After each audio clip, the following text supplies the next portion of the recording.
The Minnesota Vikings struggled in 2-minute situations last season, notably 2 minutes ago in the first half, and the Vikings gave up a record-setting number of points under 2 minutes in the halves, and it just was not good. And it's a miracle, Frank, that the Vikings made it to 8-9, because if they were sutured up, if they were good to go, if they stopped bleeding points in 2-minute drill and then giving the ball right back to the other team in the second half, in a lot of cases, I mean, this team gets 3 or 4 more wins as is. That's why we're so chipper about the outlook of the Vikings under new management. And Kevin O'Connell expanded on his philosophies on end of first half, beginning of second half, the time that he dubbed the middle 8. So 4 minutes ago in the first half, first 4 minutes of the second half. And it's important where Kevin O'Connell, I love it, man. I love that he brings up Belichick. He played a year in New England, and Belichick has always stressed situational football. And the Patriots for years have always deferred if they win the coin toss to get the ball at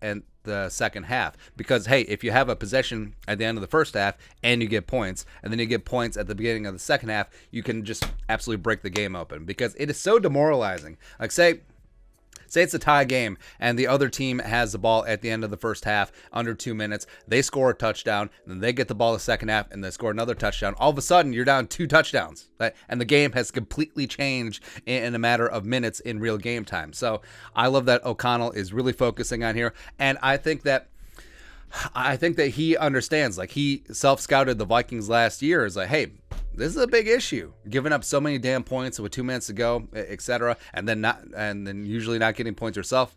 So Kevin Seifert of ESPN put this quote together from Kevin O'Connell. And Kevin Seifert, who is definitely not Carl Gerbschmidt on Barrero, he is not. He's definitely not Gerby. Anyway, he said this, quote, O'Connell said this, quote, "One situation I've always thought about is the end of half situation, understanding how you want to play that. To be aggressive, or are you starting the third quarter with the ball, or are you possibly going to be in a situation where the risk is not only for the end of this first half, but the start of the next one as well?" Because I've seen games turn so quickly. Momentum is one thing, but when the actual opportunity and chances to have the football are limited over the course of the end of the first half into the start of the second half, games can catastrophically swing without you having a lot to do with it, other than the initial decision you made. There's nobody better than Coach Belichick at the middle 8.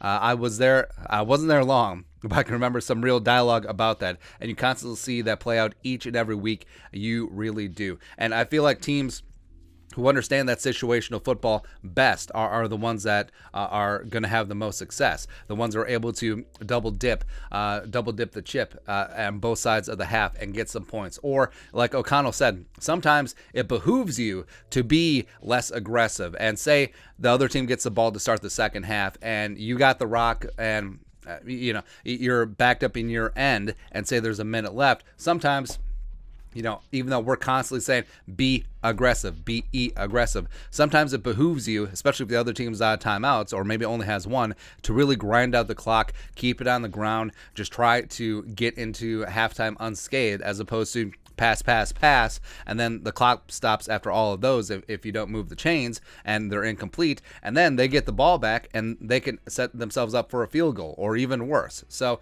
I respect where he's coming from this situational stuff. Sean McVay is a savant when it comes to this stuff as well, and I'm sure that's why they brought in a game management coordinator as well, just to look at these situations, making sure that the head coach is abreast of all the information of what could happen here, what's going to happen there, etc. And, like I said, if the Vikings just fix their 2-minute offense and defense at the end of halves, I mean, the Vikings probably get 3 or 4 more wins, as is. So the Vikings, under better coaching, better management, and better talent infused, even though they're a pretty talented team in 2021 to begin with, baby, you got Stu going.